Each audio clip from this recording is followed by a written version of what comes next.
كل مكان الصويرة زينة البلدان زورو ونرجع فرحان كالظبيل وللهيلولة حط السلاح حطو محيلة نضربو شوفار هاد الليلة. ברשות מוריי ורבותיי, with the permission of Hashem, today we are preparing ourselves for Sukkot. Maybe by the time you will listen to this shiur, it will be already in the middle of Sukkot. And as you know, always Sukkot, it is after Rosh Hashanah and Kippur. And there is a question, what it is the reason? Well, you have to know that on Rosh Hashanah and Yom Kippur, there is a judgment. And on Kippur, there is a forgiveness, if we have a chance. If we did pray well on Rosh Hashanah and Kippur, and if we did really ask forgiveness from Hashem, so eventually there is a forgiveness. But everything is depend on us. But we have Emunah and Bitachon. We rely on Hashem. That usually when it's your father who judge you, so you know that your father will not be aggressive in his judgment to you. He will be a little bit cool. So we believe in Hashem. We believe that we did ask a good forgiveness from Hashem, and Hashem, of course, He will forgive us, and we will have a Shana Tova. So this is Sukkot. Sukkot, it's as the Sfat Emet explained, and as I explained as well many times, that Sukkot, it's we are so happy. We call Sukkot Zman Simchatenu. We call it the time of joy. What kind of joy we have on Sukkot? So I think the time of joy that we have in Sukkot, that we feel a little bit relief. Because, you know, usually you go outside from home, it's to relax, understand? To relax. I mean, when after having a good dinner home, you want to walk a little bit, you want to relax a little bit, you want to get some effort, some fresh air. So, Sukkot, it's like, well, now we have Emunah on Hashem, we have nothing to worry. Usually a lot of times we worry to stay at home, or more and more to be outside. On Sukkot, we feel relaxed, home, outside. It's open door. The house, it's open, because food is there. And outside is the sukkah. We bring food to outside. So we live in both them. We feel that it's our home. It's everywhere. We feel that usually the parnasa come from outside. So we have Emunah and Hashem, that from the outside I will feel all my inside. This is all this why? Because we know that on Rosh Hashanah and Kippur, Hashem has been accepted our tefillot, and now it's fantastic, everything is okay. So this is the reason why there is a connection between Sukkot and Rosh Hashanah and Kippur. There is a judgment, there is a forgiveness, and now there is a relaxing Sukkot. And besides this, we know on Sukkot we invite Hashem to the Sukkah, and we invite our parents Abraham, Yitzhak, and Yaakov, Moshe, Aaron, David, Pinchas, Yosef, the Ushpizin, Ilaim, Kadishin, all the holy guests that were invited to the Sukkah. So on the Sukkot we feel relaxed, and besides this, we use, you know, the lulav, the etrog, the arava, the hadas, you know, we pray with all this kind of, like a bouquet of flowers.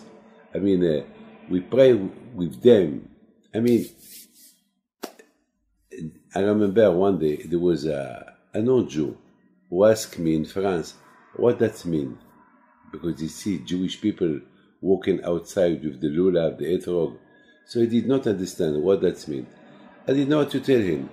I know that he will not understand me. I mean, for me, it's something that he will not understand. So how can I tell him that with this, that represent the heart, the body, the eyes, the mouth, and we united all our body to pray to Hashem, that we believe on Him, that everything is going to be good. He will not understand me. He will think I'm crazy. He will tell me, so why don't pray with your mouth? Why you have to use this? Well, I couldn't tell him that. So I told him, one day I'll tell you. Because he will make fun of me. So he wouldn't, because our religion, it's fantastic. It's something that only a Jew can understand it. A non-Jew cannot understand it.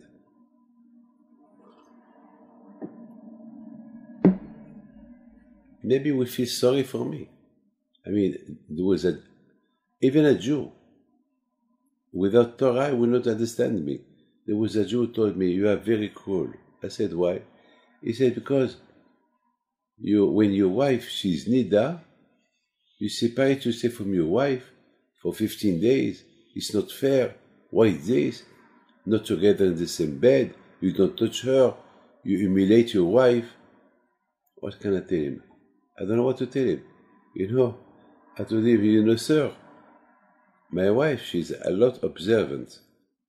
She don't want me to touch her. It's not I'm cruel. She don't even want to approach me. She's more cruel with me than I am cruel with her. But he couldn't understand. So then he said, yes, you hurt yourself. I said, how? Why? Because you're in the plane, you don't eat. This beautiful food, you eat a sandwich. Why? Why this is beautiful? Why you don't enjoy your body? I said, my body don't want it. It's not me, I want it. I told you, the Rambam said that all the tarif food, all the not kosher food, like pig, it's very nice. It's very tasty. But Hashem forbidden this. It's my body who don't want to eat it. So don't accuse me, accuse my body. Because he could understand. So my friend, then he asked me about the sukkah. He told me, Timmy, last question. What about that patio that you have outside the backyard? There is the people eating, and singing. What's this? I did not know what to tell him.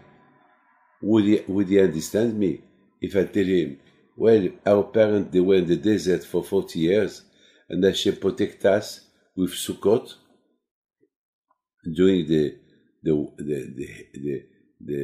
night when it's cold and the day that it's hot. He will not understand me.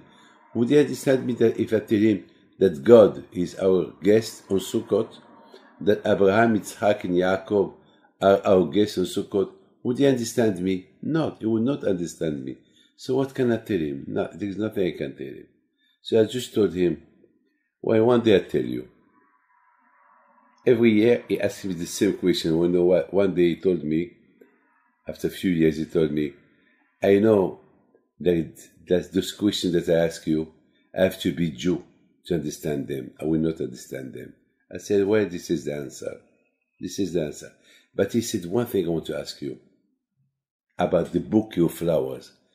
I saw, because one of the cars of your cars were outside my door, so I had to come in to ask for the driver, for the owner of the car to move it. And I saw people doing like this. What's this?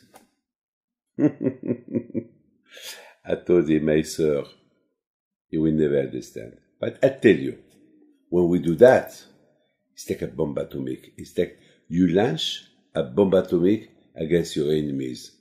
When we move the lulav and the etrog, we pray to Hashem to take out from us all bad things. He said, what? What bad things? Enemies. Enemies? What enemies? Well, the enemies that we don't see, like the Sahara. Oh, you're crazy. I told him, you understand? You will never understand me. When you have temptation to do bad things, and I don't want to do them, so I pray to Hashem, help me not to do them. So he said, but do you see them? I said, no. So you're crazy. You bombard. You are killing enemies that you don't see. Yeah. I told him, you know, if you launch the bomb atomic from 10,000 kilometers, you launch it to a country, it explodes. Do you see what's going on there? No. So it's the same. With the Lulav and the Arava, we will move it, we do bombard, we hit our enemies without seeing them. But they go. There is a radar, we take it nicely to the target. He laughed and he said, well, you guys, you are not crazy, but you know what you're doing. Unfortunately, I don't understand you. Maybe one day I will understand. You know, my friend, I'm going to shock you. I'm going to shock you by telling you a story. There is a man who lives in Lyon, anti-Jew. Always he fights his neighbors for making noise. For making noise, you know, in the house, because that man, he has children. Always he fight him. Always he fight him. Always he fight. One day, that man came to see me. Rabbi, tell me, give me an advice, what to do. I have a neighbor, anti-Jew, a Nazi. He has pictures of Nazis in his house. He has a big picture of Hitler in his house. And he hates Jews. And I don't know what to do with him. I don't want to fight him because he is an old man. And but what can I do? I have children. I know. I try to give him presents, but he will not accept it because he hates Jews.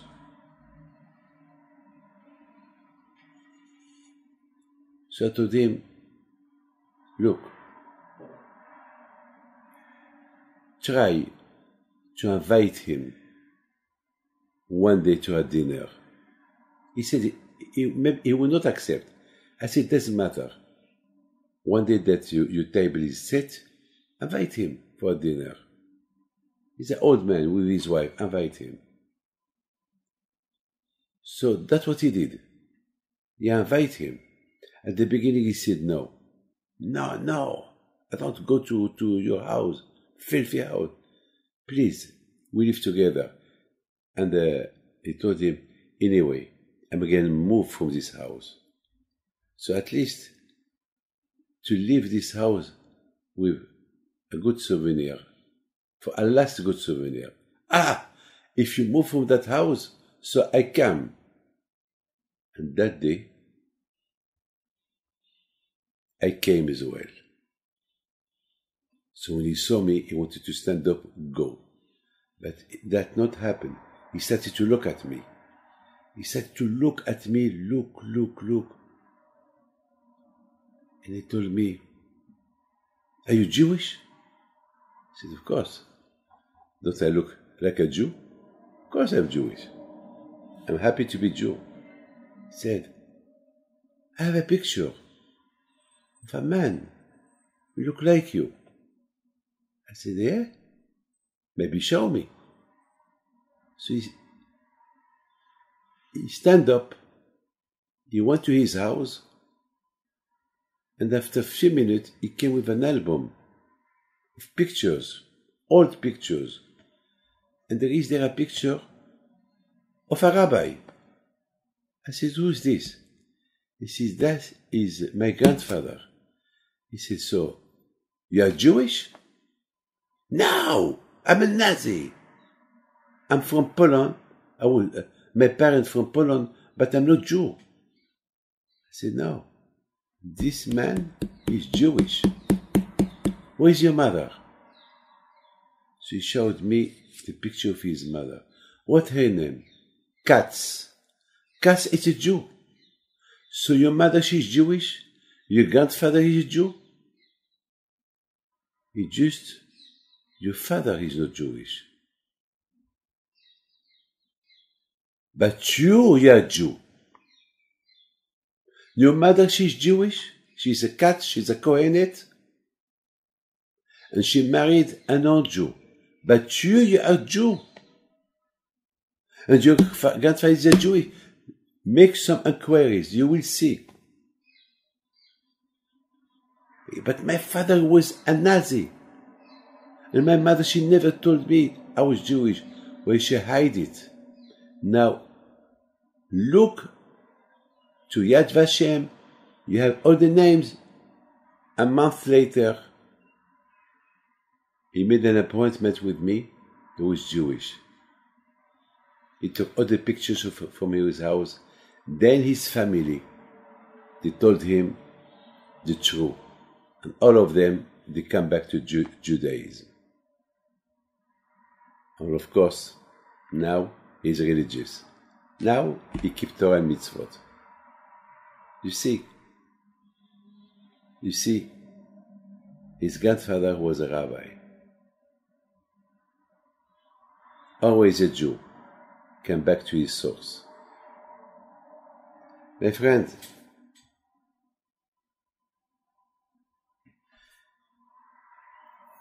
on Sukkot, listen to this, now we finished. On Sukkot, Sukkah is from the word. It's from the word kisui, covered. On Rosh Hashanah and Kippur, everything is covered. We don't know what's going to happen to us during the year. Remember last year, we did not know about the corona. Nobody. We prayed, we were happy, we had Emunah on Hashem, and nobody dreamed about corona. And unfortunately, that the corona was decided up there on Rosh Hashanah and Kippur. Unfortunately. Baruch Hashem, thanks God, it did not do too much damage compared to some epidemic that happened, that they did a lot of damage, 200 million dead, 50, 60 million dead. This 1 million, please God, we pray to Hashem that it will not be more. And today, Baruch Hashem, they are well equipped with how to behave. At least today, there is communication. The only problem that we had with this corona, because of the schools, because of the planes, and people don't do mask. This is the problem. But if everybody, look in Thailand, in Korea, it's clear. Because when it started on January, everybody is putting a mask already. So there is no corona there. If people behave a little bit, but people don't behave. I'm shocked that people don't behave. If only people behaved, it will be completely different. We can knock out this corona from the world if just all of us will do something. But if we don't do something, it will never stop. It will never stop. It will reduce, and then it will come back again. Because you have to whip it from earth. And this is, we need help from everybody. My friend, Sukkah is from the word kisui. It's hiding. On Sukkah, we discover who we are. Because we were so under stress on Rosh Hashanah and Kippur. And Sukkot, it's still, we don't know what's going to happen about our judgment. But we discovered something. Happiness, Hashem, faith, Emunah, espoir, hope on Sukkot. We are happy. On Sukkot we throw waters. Mayim, we compare water to the Torah. That means we compromise to Hashem. We will study Torah. We will do more mitzvot, Hashem. We'll be better, Hashem. We compromise. Mizbeach is sacrifice. We used to throw water on the Mizbeach, on the Mizbeach and the Beit HaMikdash. So on Sukkot we throw waters. That means Sukkot, we pray for water, we pray for rain, we pray for Torah, we pray for to be a better Jew. We pray that we will discover ourselves from being hiding, Sukkah, Kisui, that we want to be dévoilé, Gilui. We pray to Hashem, please Hashem, bring Mashiach, make people to discover you. Who are you? You are God, you are Hashem, you're the best. My friend, I finish with a beautiful story. You know, here in Israel today, everything is closed. We are not allowed to travel from city to city. And because I am in Ashdod, I came from Ra'anana, so I had to prepare papers that if the police stop me, so I have papers why I come to Ashdod with my family, because I have a community here in Ashdod. So there was the one who bring me in a big taxi. He had to be in charge to discuss with the police. But thanks God, no police arrest us, so we arrived to Ashdod. Now there was a problem. I asked him, how are we going to go back to Ra'anana? He said, I don't know. I forgot even to bring papers with me, how to go back to Ra'anana to prove that he lived in Ra'anana. So ask the taxi who bring you to take you. No, the taxi, he has to go to Ramley. He cannot go to Ra'anana. But Hashem will help me, don't worry. Just give me a bracha, Rabbi David, that my wife, she will not scream at me if I arrive a little bit late to Ra'anana. So I told him, thank you, I gave him the bracha, and he went. Now, the story finished. In the evening, he called me. Rabbi David, I have to tell you, when you do a mitzvah, Hashem give you a reward. I did a mitzvah to take you to Ashdod in a taxi, without knowing how I'm going to come back. And even I forgot his papers. I asked the taxi, he couldn't take me. So I asked him, at least take me to the taxi station. So he said, but there is no taxi who can take you. I said, just take me there. By the time he took me to the taxi station, he received a phone call from the headquarters of his company, asking him what he's doing. He said he's in Ashdod, and now he has to go to Ramley. So they told him, no, don't go to Ramley because the appointment is postponed, and now he can go back to Ra'anana with no problem. So he said, well, can I take a customer that he is here, that he came with me? Okay, ask him instead of 1,000 shekel, ask him only 200 shekel, just for the expense. Okay. Mr. Besusan, the one who took me to Ashdod, he was very happy. So he came back with him to Ra'anana. When they arrived to Ra'anana, his wife, she asked him, where are you? I just arrived to Ra'anana. Oh, so soon. Yes. Can you buy me some cucumber from the X place? No problem.